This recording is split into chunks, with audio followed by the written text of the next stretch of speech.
শুরুতেই আমার সঙ্গে যারা দুজন উপদেষ্টা এসছেন তাদের সঙ্গে পরিচয় করিয়ে দিই।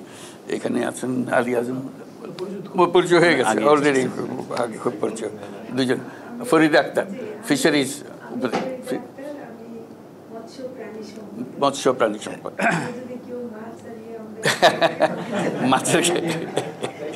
মাছের কথা বলতে হলে অনেক সঙ্গে বলতে, এই যে মাছের ব্যবসা এখানে আছে। যাক, ওই দুজনের সঙ্গে পরিচয় করিয়ে দিলাম। আর এমনিতে আমরা আমার সঙ্গে আপনাদের অনেকের সঙ্গে পরিচয় হয়ে গেছে অলরেডি। কারণ এই দেশের, বাংলাদেশের পরে যে দেশের সঙ্গে একেবারে ওতপ্রোতভাবে জড়িত সেটা হলো ইতালি। বহু বছর ধরে এদের সঙ্গে আমি কাজ করি। ইতালির উত্তর, দক্ষিণ, পূর্ব, পশ্চিম কোথাও কোনো জায়গা নাই যেখানে আমাকে নিয়ে যায়নি, যেখানে আমার কোনো কর্মসূচি নাই। এটা একটা হলো সব রাজনৈতিক দলের সঙ্গে আমার একটা সম্পর্ক হয়ে গেছিলো, যার কারণে একটা বহু ধরনের প্রস্তুতি এর মধ্যে হয়েছে রাজনৈতিকভাবে। এখানে যে 5 স্টার মুভমেন্ট হলো, 5 স্টার মুভমেন্ট যে জিতলো, তাদের প্রধান প্ল্যাটফর্মের মধ্যে একটা অংশ ছিল যে সমস্ত কথা আমি বলি, যে সমস্ত কথা এটা তাদের রাজনৈতিক দলের অংশ হিসেবে তারা গ্রহণ করেছিল। সেজন্য বহুবার তাদের সঙ্গে বৈঠক হয়েছে কীভাবে এগুলো ইমপ্লিমেন্ট করবে। অর্থাৎ এই দেশের রাজনীতি এবং বিশ্ববিদ্যালয়, ছাত্র সমাজ সবার সঙ্গে আমার যোগাযোগ। এই যে একটা বোলোনিয়া ইউনিভার্সিটির কথা দীর্ঘদিন ধরে ওদের সঙ্গে আছে, এবং বিভিন্ন বিশ্ববিদ্যালয়ের বিভিন্ন সেন্টার আছে, আমাকে যেতে হয়েছে, তাদের ছাত্রদের সঙ্গে যোগাযোগ হয়েছে, কর্মসূচি আছে। কাজে সেই সূত্রে এটার সঙ্গে আমার খুব গভীর একটা সম্পর্ক দাঁড়িয়ে গেছে। এইটাতে যখন কি করতে যাচ্ছিল রোম সিটিটাকে, যেটার সিলেকশনের জন্য যে একটা ডেলিগেশন যাবে হ্যাঁ এক্সপোর জন্য সিলেকশন প্রসিজিওরে, তো সেখানে ইতালি সরকার যে কমিটি গঠন করলো এটা প্রমোট করার জন্য, বিভিন্ন শহর এটাতে প্রতিদ্বন্দ্বী হয়, রোমকে যাতে তারা সিলেক্ট করে সেই জন্য যে তাদের যে কমিটি বানালো এটার জন্য এক্সপো ইন্টারন্যাশনালের সঙ্গে নেগোশিয়েট করার জন্য, সেখানেও আমার রাখলো যাতে আমি শুদ্ধ গেলে এটা তাদের রোমের কেসটা ভালো হয়। কাজে রোমের সঙ্গে আমার সেই কারণে রোমের যত মেয়র এসছে সবার সঙ্গে আমার সঙ্গে পরিচয়। গতকাল রোমের মেয়রের সঙ্গে, ওনার সঙ্গে আগেও দেখা হয়েছিল, আবার দেখা হলো। তো সেখানে আপনাদের কথা আলোচনা হলো, খুব সম্মানের সঙ্গে আপনাদের কথা বললো, এটা হলো বড় কথা। তার সাথে সব কথার আগে যেটা বলতে হয়, আপনাদের কাছে আমরা খুবই কৃতজ্ঞ, বাংলাদেশ অ্যাজ এ হোল, সবাই, বাংলাদেশের সবাই কৃতজ্ঞ। এই অভ্যুত্থানের যে সময় আমরা যে সরকার পেলাম, যে অবস্থা পেলাম, এটা লণ্ডভণ্ড অবস্থা, টাকা পয়সা সব খালি, চলাফেরার কোনো বেতন দেবার উপায় নাই, মানুষের টাকা পরিশোধ করার উপায় নাই, আন্তর্জাতিক পরিশোধ করার উপায় নাই, একদম তলানিতে আমরা। তো বুঝতে পারছিলাম না যে কোথার থেকে আমরা রওনা হব, কোথার থেকে আমরা কাজ করব। তো তখন আমাদের একটা আস্থা আসলো যে আপনাদের রেমিটেন্স, এই রেমিটেন্স না হলে এই সরকার টিকে থাকা বড় মুশকিল হতো, যে কীভাবে এই সরকার চালাবে কী করে, এই আন্তর্জাতিক যে লেনদেনের অবস্থা কাহিল হয়ে গেছিলো। এখন সেটার জন্য আপনাদের কাছে কৃতজ্ঞতা জানাচ্ছি, একদম জোরে একটা হাততালি দিই সবার জায়গায়। এটা একটা মস্ত বড় জিনিস, আপনারা ব্যবসা করছেন, আপনারা রোজগার করছেন, সে রোজগার বাংলাদেশে যাচ্ছে। কাজে এটা আমাদের একটা বড় স্বার্থ আছে আপনাদের সাফল্য, আপনাদেরটার জন্য। তো কালকে যেটা আলাপ হলো মেয়রের সঙ্গে, প্রথম কথা হলো তিনি খুব শ্রদ্ধার সঙ্গে আপনাদেরকে দেখেন। অনেক সময় মনে হয় না তুচ্ছতা ছিল করে বাংলাদেশি কোথা থেকে এসেছে, মোটেই ছিল না। অত্যন্ত শ্রদ্ধার সঙ্গে বলেছে যে আপনারা খুব মূল্যবান, তার জন্য এই শহরের একটা মূল্যবান অংশ আপনারা যে কন্ট্রিবিউট করছেন, এবং আপনাদের কঠিন পরিশ্রমের মাধ্যমে রোম শহরের যে উন্নতি হচ্ছে সেটা বারে বারে উনি উল্লেখ করেছেন। এবং আপনাদের পরিশ্রম, আপনাদের মেধা, আপনাদের সৃজনশীলতা, এগুলোর খুব প্রশংসা করেছেন। এবং এই প্রশংসা শুধু রোম শহরের জন্য না, পুরো ইটালির জন্য আমি বারে বারে শুনেছি। আপনাদের প্রধানমন্ত্রী মেলোনি, তার সঙ্গে কয়েকবার আমার দেখা হচ্ছে, 3বার দেখা হয়েছে, 4বার আবার দেখা হবে ডিসেম্বরে, উনি বাংলাদেশে আসবেন তখন। ইমিডিয়েট কয়েকদিন আগে দেখা হয়েছে, সেটা হলো নিউ ইয়র্কে, জাতিসংঘে 24শে সেপ্টেম্বর। জাতিসংঘে আমরা দেখা হলো 24শে সেপ্টেম্বর তারিখও বলে দিন, সেখানেও আবার আলাপ হয়েছে, কয়েকবার আলাপ হয়ে গেছে, 3বার আলাপ হয়েছে, এবং সেখানেও একই কথা। তো আমি বিষয়টা তুলেছি, অনেক জিনিস আমার জানা আছে আপনাদের সমস্যা সম্বন্ধে, যেহেতু সবসময় আসি, সবসময় কথা হয়, কারো না কারোর সঙ্গে আলাপ হচ্ছে। তো এগুলো বললাম তাকে, ভিসার কথা বললাম, এই যে লোকটা বাইর করে দিচ্ছে সেগুলোর বললাম, যারা ভিসা দেওয়া হয়েছিল ভিসা আবার রিনিউ করা হচ্ছে না সেগুলোর কথা বললাম। তো উনিও দুঃখের কথা বললাম, বলে আমরা খুব সম্মান করি, বাংলাদেশি যারা আছেন তারা ইতালির জন্য অত্যন্ত গুরুত্বপূর্ণ। এটা এমন না যে আমরা তাদের থেকে নিষ্কৃতি পেলে বাঁচি, ওটা আমাদের না, আমরা তাদের রাখতে চাই, এটা সম্বন্ধে পরিষ্কার যে আমরা তাদের রাখতে চাই, সম্মানের সঙ্গে রাখতে চাই।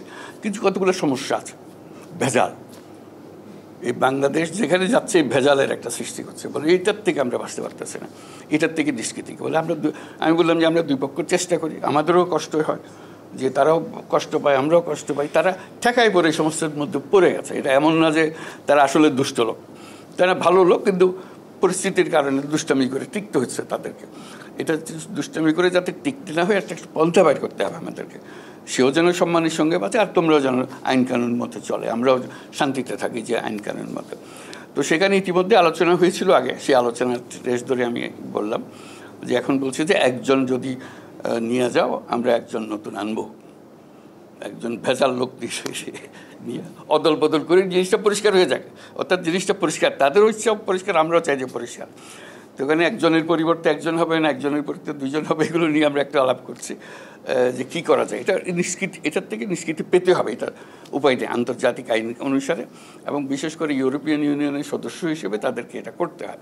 যে আমাদের লোক তো আসতেছে, নানা জায়গাতে আসছে, এই যে নানাভাবে আসে, তাদের সঙ্গে আমার আলাপ হয়েছে, এই জাহাজ থেকে সদ্য নামার লোকের সঙ্গে বৈঠক হয়েছে, মেয়রকে শুদ্ধ নিয়ে আলাপ হয়েছে, কী করবে এখন, এটা এসে গেছে।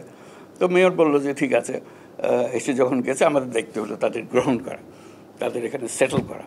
তো তাদের অ্যাটিচিউড দেখলাম যে এরকম না, এক্ষুনি জাহাজে ওঠো ফেরত যাও, ওরকম বলে না, ওরকম বলে না তাদের। এটি হলো ভালো লাগে যে এরা সম্মান করে, মানবিকতা আছে। তো আমি বললাম যে দেখো, এটা এখন তো এখানে আসলো, বলতে এরা এখানে থাকবে না তো। আমি বলছি কেন, বলে তাদের ডেস্টিনেশন হলো অন্যদিকে, আরও উত্তরে যাবে, উত্তরে যেতে যেতে কদ্দূর যাবে সেটা তারা জানে, কিন্তু এখানে বেশি দিন থাকে না। তবে দেখলাম যে ওখানে থেকে থেকে যেটা হয়েছে, এটাও পরিচয় করে দিল, সে ওখানে আমার জন্য আমন্ত্রণ করে রেখেছিল, কয়েকজন বাংলাদেশি ছিল সেখানে, ওদের সঙ্গে পরিচয় বলে এটা আমাদের সিটি কাউন্সিলের সদস্যরা, এখানে যারা থেকে গেছে তারা এখন সিটি কাউন্সিলে আছে, বলে তারা এখন আমার মালিক, আমার হুকুম দেয় তারা। তার মধ্যে যিনি প্রধান নেতা তাদের মেয়রে দেখলাম যে বেশ বিহু করে, তারা একটা বাচ্চা মেয়ে, একটা 27-28 বছরের মেয়ে, সে হলো এদের নেতা। যে বলে ওর কথায় আমাদের চলতে হয়, ও যখন বক্তৃতা করে আমাদের ত্রাহি ত্রাহি অবস্থা হয়। দেখলাম যে এটাও একটা সম্পর্ক দাঁড়িয়ে গেছে, যে এটা এমন না যে একেবারে নাম পরিচয়বিহীন লোক এখানে এসে গেছে, তারা শ্রদ্ধাও করে, কিন্তু সমস্যা আছে। এই সমস্যার সমাধানের জন্য বারে বারে আলাপ করছে, তারা চাচ্ছে যে কীভাবে সমাধান হবে। এই যে ছাত্রদের যাদের এক্সপায়ার করে ঢুকেছিল, তারপর আর দেয় না, এইটাও একটা বড় সমস্যা হয়ে গেছে। একটা তো হলে ভেজাল লোক ঢুকে গেছে, কাগজপত্র কিচ্ছু নাই, ভেজালের মধ্যে আছে, ওদেরকে কীভাবে সঠিক পথে নিয়ে আসা যায়। অর্থাৎ চেষ্টা হচ্ছে সমাধান করা, তাড়িয়ে দেওয়াটা সমাধান না। এইটা পরিষ্কার হয়ে গেছে, দুপক্ষেই ওটা পরিষ্কার, তাড়িয়ে দেওয়াটা সমাধান না। তবে কীভাবে এটাকে পরিষ্কার করা যায় যাতে তোমরাও পরিষ্কার থাকো, আমরাও পরিষ্কার। এই হিউম্যান ট্রাফিকিং যে জিনিসটা বলে, আপনারা সবাই পরিচিত আছেন, বলে মস্ত বড় জিনিস, বহু লোক প্রাণ দেয় ইত্যাদি, এগুলো যাতে দিতে না হয় সেটার চেষ্টা করা। যেহেতু তাদের রাজনৈতিক নেতৃবৃন্দের সঙ্গে সম্পর্ক আছে, এটা বহুবার বুঝিয়েছি যে এই জিনিসটা যাতে হয়, সুন্দরভাবে হয়, এবং আপনারা যাতে বিভিন্ন পেশায় প্রতিষ্ঠিত হন, এটাও তারা ভালো লাগছে। তারা আসে একরকম, তারপর আস্তে আস্তে উপরের দিকে চলে যায়, কেউ তাদের নিজের চেষ্টায় করে ফেলে। তো সেটা আমাদের কাছে ভালো লাগে, যদি কোনো রকম বেআইনি কাজ না করলে আমরা খুশি। আর এখানে যেহেতু আসি বহুজন সম্মান করার জন্য, রোম শহরের সবচেয়ে বড় বড় রেস্টুরেন্ট যেগুলো আছে সেখানে খেতে নিয়ে যায়, ডিনার খাওয়াবে। তো আমিও যাই, তারা ডিনার খাওয়াইতে চাই, খাই। কতক্ষণ পরে দেখি আমার চারদিকে ফিসফাস শুরু হয়ে গেছে, কী ব্যাপারে।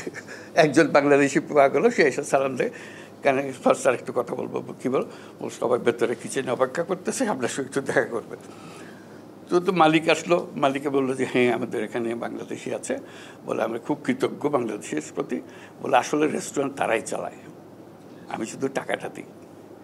বলে এদের কারণেই আমার উপার্জন, তাদের হাতেই এটা। ভেতরে গিয়ে দেখলাম সব কাজকর্ম করতেছে সব বাংলাদেশি। টপ রেস্টুরেন্ট কিন্তু এটা, রাস্তার পাশের রেস্টুরেন্ট না। রোম শহরের কোনো রেস্টুরেন্ট নাই যেখানে বাংলাদেশি শেফ নাই। বাংলাদেশি শেফ চলে গেলে রোম শহর অচল হয়ে যাবে। আমি তাদেরকে বললাম, আমার দেখো আমার ভাগ্য হয়েছিল ইয়েতে মস্কোতে রেস্টুরেন্টে আমাকে নিয়ে গেলো একজনে, খুব বড় রেস্টুরেন্টে নিয়ে যাবে। আমি ঠিক আছে খাওয়া দাওয়া করবো, রেস্টুরেন্টে যাবো। কতক্ষণ পরে দেখি ঠিক বাংলাদেশি একজন হাজির, বলে স্যার আপনি খাওয়া হয়ে গেল, আপনার সঙ্গে একটা ছবি তুলবো। আচ্ছা ঠিক আছে ছবি তুলবা।